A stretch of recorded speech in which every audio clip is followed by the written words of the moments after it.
안녕하세요. 닥터로이어 차차차를 운영하는 이용환 변호사입니다. 오늘은 저희가 자동차를 이용한 특수 협박에 대해서 한번 이야기해 보려고 하는데요.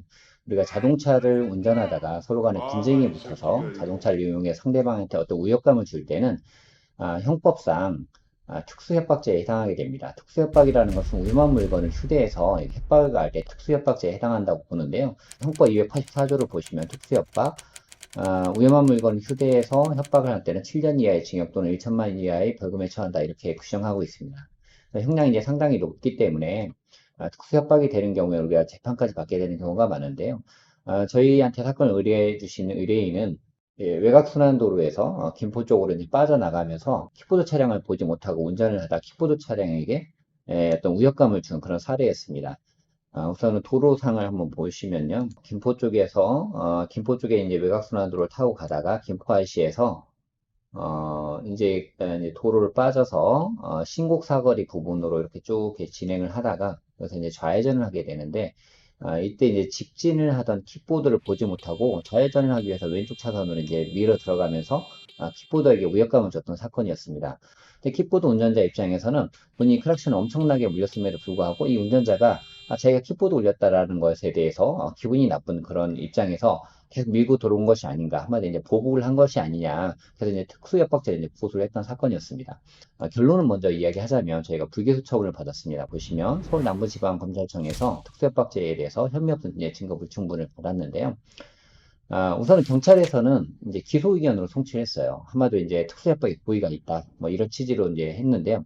우리가 이 킥보드 운전자의 블랙박스를 보면 차가 이제 본인 옆에까지 막 밀고 들어오기 때문에 킥보드 운전자 오오 하면서 이제 왼쪽으로 가는 그런 사안이었거든요. 그러니까 킥보드 운전자 입장에서 봤을 때는 굉장히 어떤 생명의 위협을 느낄 정도로 위협감을 느꼈을 것으로 이제 보여져요. 정말 그렇기 때문에 경찰에서도 그렇게 크락션 울렸는데도 불구하고 이 운전자가 계속 밀고 들었다는 것은 굉장히 고의적으로 악의적으로 결국 크락션 울려서 이제 기분이 나쁘다 이런 심정이었기 때문에 밀고 들어온 것이 아닌가 이런 생각을 가지고 기소 의견을 송치를 하게 된 것이죠.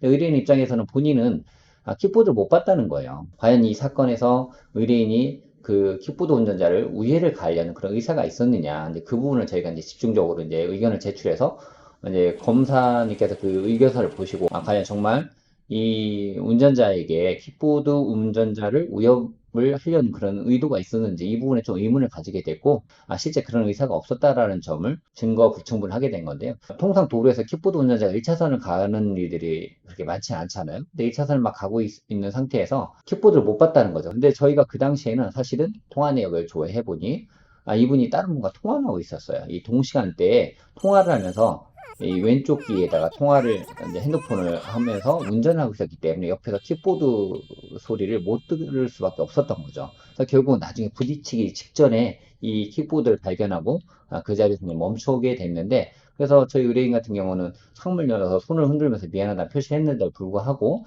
킥보드 운전자는 그런 걸 못 보고 저 사람이 내 킥보드가 제가 가겠다는 클락션 소리에 제가 보복 심리로 이렇게 특수협박을 한 것이다 이렇게 고소하게 된 것이죠.